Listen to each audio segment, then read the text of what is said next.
இல்ல, இல்ல. இது ஒரு மாற்று பொருளாதார வழியை நாங்கள் முன்னுக்கு வைக்கிறோம். அண்ட் குறிப்பா நீங்க சொல்ற மாதிரி எதுக்கு இந்தியன் கான்ஸ்டிடியூஷன் கல்ல உணவு பட்டியல்ல வச்சிருக்காங்க.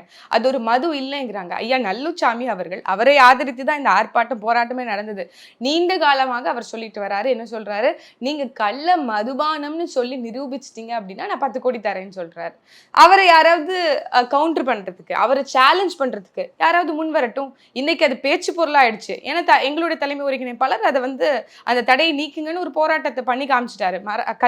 என்ன சொல்றது, பனைமரம் மேலேயே ஏறி கல்ல இறக்கி காமிச்சாரு. அதனால இது இன்னைக்கு ஒரு சப்ஜெக்ட் ஆஃப் மேட்டரா மாறி இருக்கு.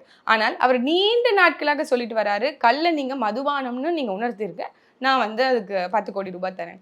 ஸோ ஏன் இந்தியன் கான்ஸ்டியூஷன் அதை ஃபுட் லிஸ்டிங்ல வச்சிருக்கு? ஏன் அதை ஒரு மதுவா அவங்க கோட் பண்ணல? அதுக்கு ஏன் இவ்வளோ மெடிக்கல் பெனிஃபிட் இருக்கு? இப்போ நீங்க இதை நீங்க டாஸ்மாகோட ஒப்பிடவே முடியாது முதல்ல. First thing. இன்னொன்று அது அடிக்கடி பல மேடைகளில் சொல்லுவார் எங்களோட தலைமை ஒருங்கிணைப்பாளர். என்ன சொல்றது, கல்லு குடிச்சு செத்தவனும் இல்லை, சொத்தா மட்டும் வித்தவனும் இல்லை அப்படின்ட்டு.